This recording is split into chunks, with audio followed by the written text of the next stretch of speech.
जी प्यार से कहना धन निरंकार जी। गया के इस जगह में जो बहुत ही एक हिस्टोरिकल इम्पोर्टेंस भी रखती है, एक भाव युगों से जहाँ पूरे संसार में और इधर भी गौतम बुद्ध के एक जीवन के ये सबसे ज़्यादा अहम एक निर्वाण की प्राप्ति, जहाँ तो जीवन में हर एक के लिए ये जीते जी निर्वाण प्राप्ति आवश्यक।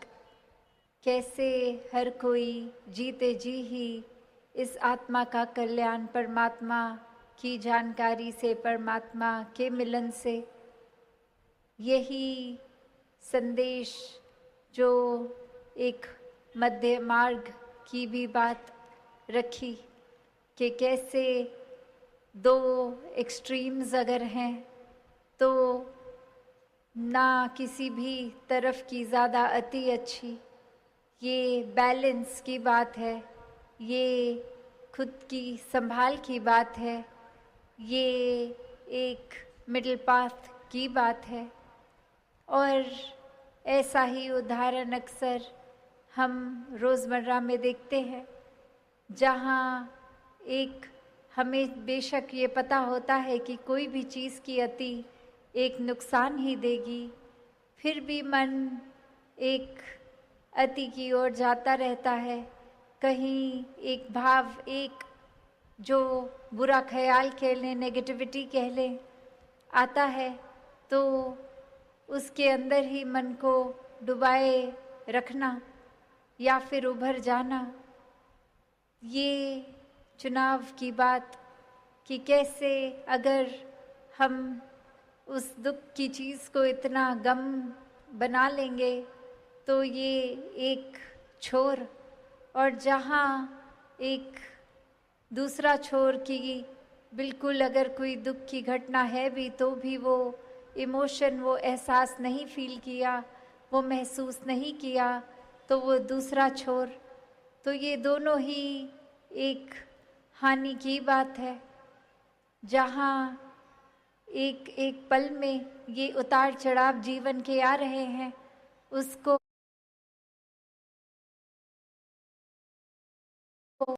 ही मध्य मार्ग है कि एक दुख अगर है भी तो वो उस पल में दुख को जीकर फिर उससे उभरना है। एक ह्यूमन इंस्टिंक्ट्स की बात कि ये अगर भूख भी लग रही है, डर भी लग रहा है, तो ऐसा नहीं कि संतों को भूख नहीं लगती, नहीं, एक भूख का एक शरीर अगर इस तरह बना है कि अन्न ग्रहण करके एक ताकत इस शरीर को चलने की मिलेगी, एक सारे फिर ऑर्गन्स ठीक से काम करेंगे, तो उसके लिए भोजन बहुत ज़रूरी। और कैसे फिर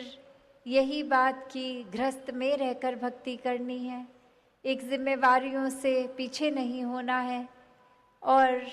ये करते करते यही अगर मध्य मार्ग की बात कि कैसे हम जीवन में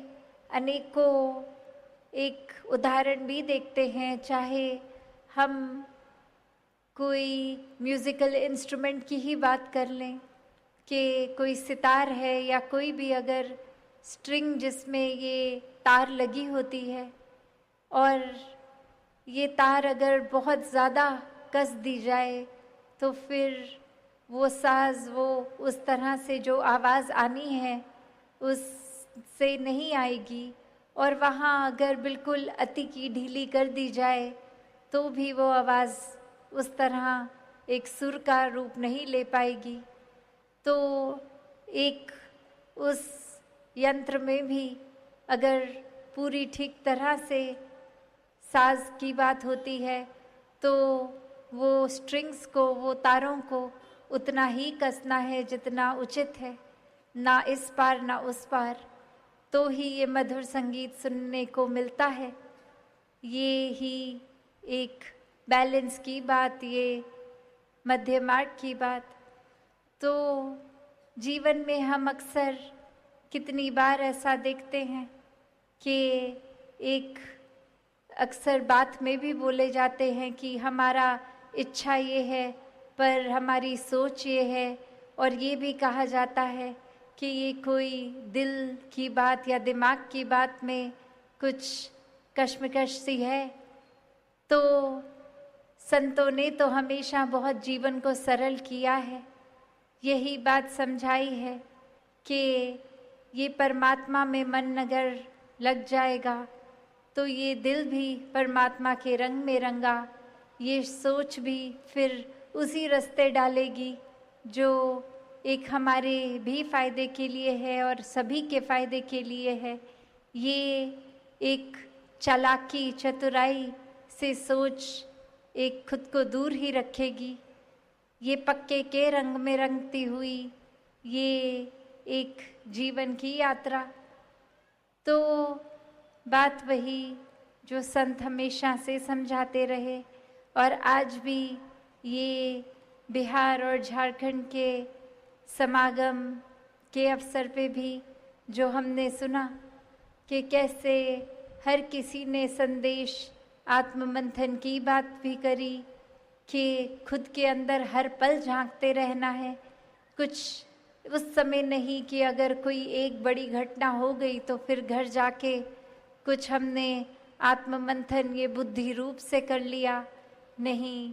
संत तो इस आत्मा के लिए ये आत्ममंथन ये मन की बात है, ये दिल से आत्ममंथन की गई, कोई सूझबूझ वाली बात नहीं, पर एक सही चीज़ को छांटने की बात, बुराई को छोड़ने की बात, एक खुद को किस तरह सही मार्ग पे डालना है उसकी बात। तो जहाँ ये ब्रह्म ज्ञान का भी जिक्र बार बार कि एक ही उद्देश्य मनुष्य जन्म का कि अपनी असली पहचान करनी है, और ये असली पहचान किसी राज्य जाति पाति रंग भाषा भोजन की तरीके रीति रिवाज में नहीं है। असली पहचान तो अपनी ये परमात्मा ही है जो जीते जी इस जीवन के हर पल में एक, जहाँ से दासी ने बात शुरू की कि ये निर्वाण प्राप्ति, ये मुक्ति, ये जीते जी ही प्राप्त करनी है, कि ये परमात्मा अगर झोली में है हर समय एहसास में इसी के हैं, तो हर पल ये आत्मा भी सोच भी ख्याल भी मुक्त हैं। ये फिर एक हमेशा इस रूप में जो जिस तरह उदाहरण अक्सर दिया जाता है कि उभरने वाली और डूबने वाली अगर वस्तुएं हैं तो वो पानी उस तरह से है कि आप अगर पानी में लोहा डालेंगे तो उसका डूबना तो निश्चित है, और अगर हल्की सी लक्कड़ है तो वो उस पानी के ऊपर ऊपर तैरती है। तो एक बात और चीनी की अगर उदाहरण लें तो वो चीनी तो ना डूबेगी ना उभरेगी, वो तो घुल जाएगी उस पानी में। तो बात वही कि संतों ने जीवन इस तरह का बताया कि जब एकमिक हो गए इस परमात्मा में, वही निर्वाण प्राप्ति है। जिस तरह फिर उस चीनी का कोई अस्तित्व नहीं रहेगा, पर चाहे वो लक्कड़ हो चाहे वो लोहा हो, वो दो अलग छोर उस पानी के, पर एक चीनी का रूप जो घुल गया। तो फिर उसी तरह हर पल परमात्मा में रंगा हुआ मन भी एक कर्म कुछ भी कर रहे हों, पूरे दिन में जिम्मेवारियां कुछ भी निभा रहे हों, ये मन तो परमात्मा में है। भले हाथ कोई कार्य कर रहे हैं और फिर वो हाथ भी हमेशा भलाई का ही कार्य करते हैं, क्योंकि मन में परमात्मा का एहसास, तो ये सोच सही दिशा में ही रहती है। तो संतों ने हमेशा यही समझाया कि खुद को संवारा जाए, एक दूसरों पे टिप्पणी करने से पहले ये आईने की भी बात आज हो रही थी कि एक संसारिक रूप में तो घरों में जो शीशा होता है उसमें हम अपना बाहर से तो शक्ल आकार देख लेते हैं, पर मन के अंदर का आईना ये आत्ममंथन, इस तरह से हर पल में खुद को चेतन करना है। एक समय नहीं, हर समय ये निराकार को बसाकर ये एहसास खुद में रहे कि क्या वाकई ही सिर्फ मुंह से सुमिरन हो रहा है या सुमिरन के भाव भी एक अपने अंदर हैं। क्या हम वाकई ही हर किसी में परमात्मा का रूप देख रहे हैं या आज भी हमारी सोच किसी के आकार के ऊपर ही अटकी है कि ये इंसान मेरे जैसा नहीं है, इसका आकार तो ये श्रेष्ठ नहीं है, एक मेरे जैसी भाषा नहीं है बोलते तो श्रेष्ठ नहीं है, या कहीं और किसी भी तरह के पुरुष नारी इत्यादि कोई भी हमने भेदभाव के कारण बना लिए हैं। तो जिन्होंने वाकई ही परमात्मा से प्रेम किया उन्होंने ही परमात्मा की पूरी रचना से प्रेम किया। फिर ये भाव कि कैसे कोई ऊंचा नीचा नहीं, किसी की भी बात को एक उस तरह से ही लिया जा रहा है कि किसी ने कुछ कहा है तो जो उसमें से अच्छा है उसको छांट के जीवन में लागू कर लिया जाए, और जो लग रहा है कि एक हमारे हित के लिए नहीं है वो उनकी बातों को छोड़ दिया जाए। उनसे फिर वो एक मन के भाव भी एक खराब नहीं किए जाते, बस अरदास रूप में निकलती है परमात्मा से कि उनके मन में जो एक भाव अच्छे नहीं वो भी किसी तरह संतमति को अपना लें और भाव उनके भी अच्छे हो जाएं।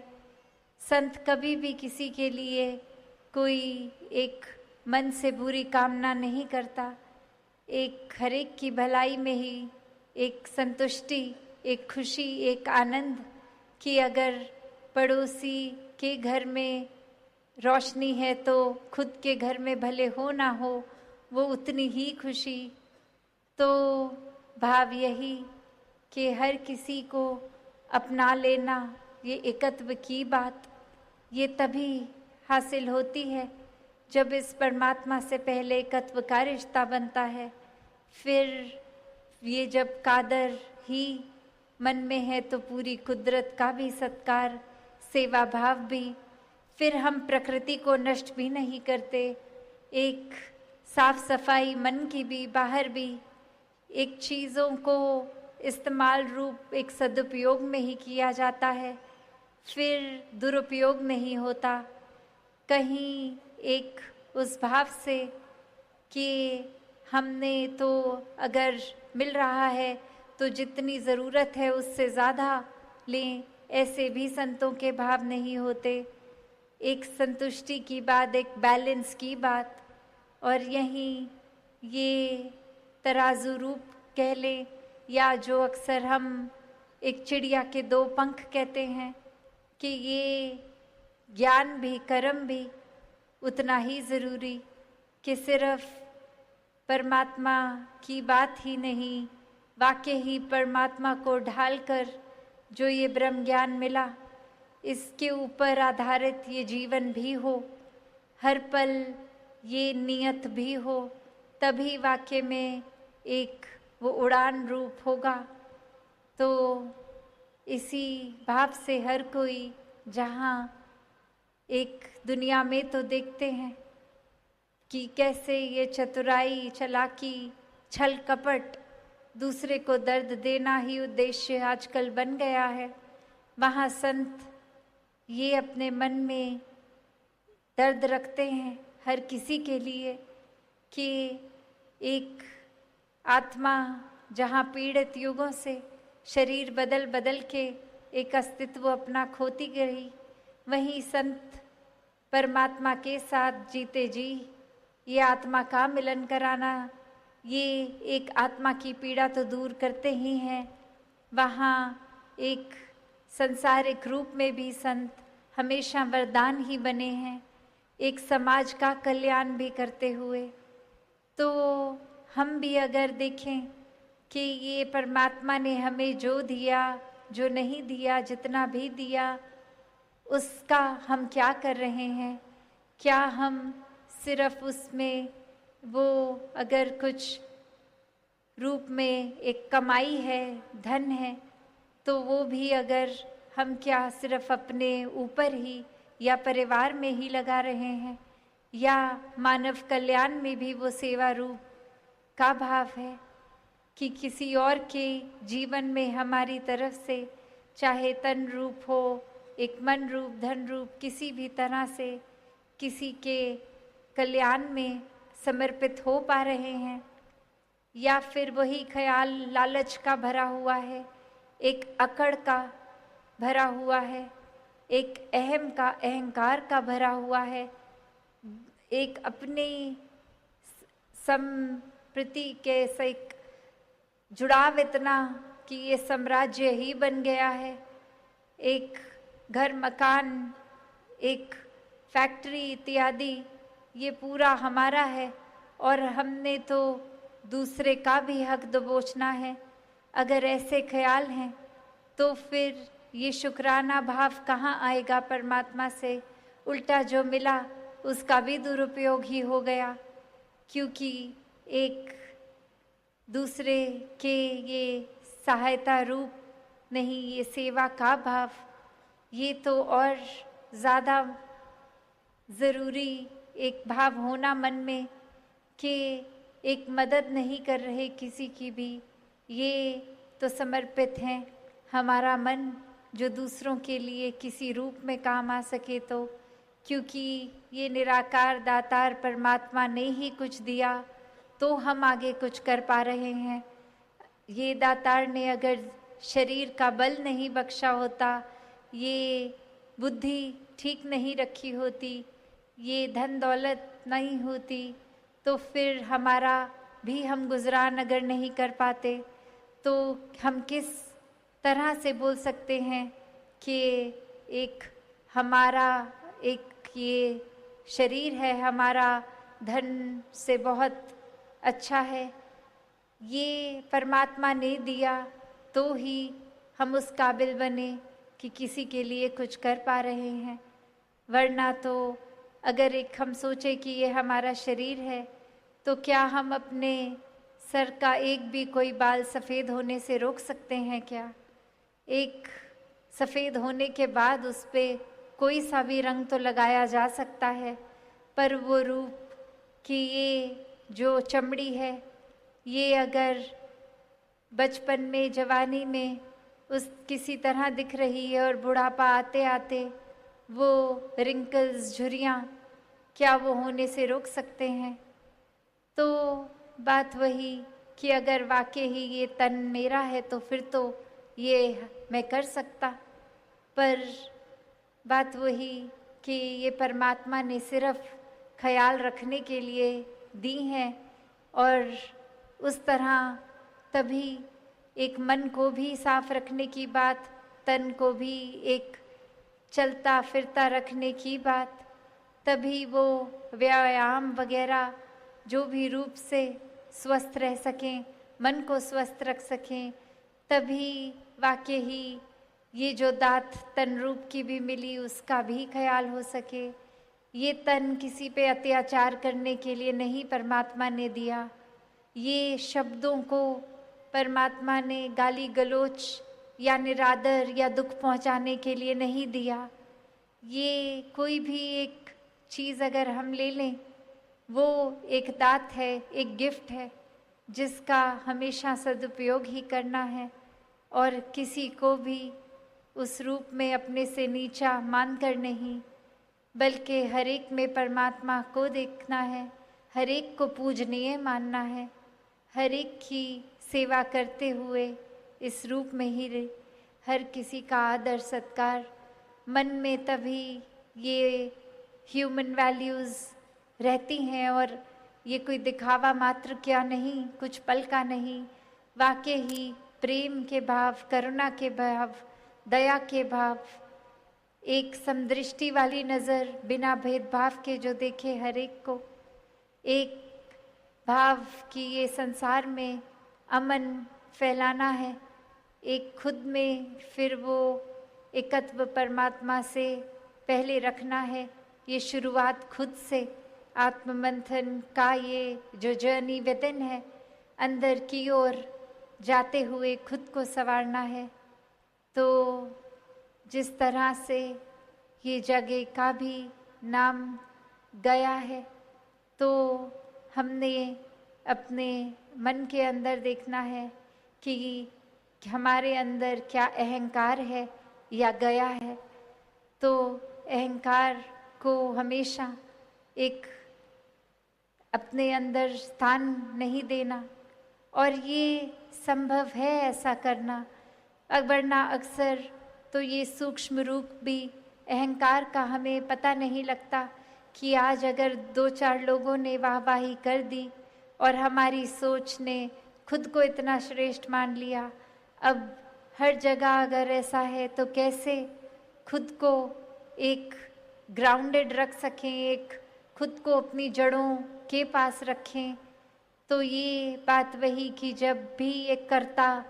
ये दातार, ये परमात्मा को हम याद रखेंगे कि करने वाला ये परमात्मा, तो फिर कोई अगर तारीफ कर भी रहा है तो ये परमात्मा का ही इस पे क्रेडिट, ये श्रेय जाता है। तो फिर हर चीज़ से हम अहंकार रहित भी हो सकते हैं। तो भाव यही कि हर कोई जहाँ मानवीय गुणों से युक्त होकर जीवन जी सकता है, एक जीते जी मुक्ति प्राप्त कर सकता है, ऐसा जीवन जो वाकई ही वरदान रूप का जीवन है, भक्ति में हर पल है, ऐसा जीवन हर किसी के हिस्से आ सकता है। तो हर कोई जहाँ जीते जी इस ब्रह्म ज्ञान को प्राप्त करके जीवन को जीने का एक पूर्णता से ये सलीका ले ले, वहीं हर पल ब्रह्म ज्ञान से परमात्मा को याद रखते हुए हर पल में आनंद, कण कण से कुछ न कुछ सीखने की ये जिज्ञासा रूप और एक शिक्षाएं चहु ओर, ये सत्संग की महत्वता कि संतों ने तो सिखाना ही अच्छा है, वो सीखते हुए जीवन को आगे बढ़ाएं, सेवा रूप समर्पित होकर, सुमिरन रूप सिर्फ बोली से नहीं भाव से ये परमात्मा से अपनी लिव और जुड़नी और गहरी करनी। तो ऐसा जीवन हर किसी के हिस्से आए। साथ संगत जी, प्यार से कहना धन्यवाद जी।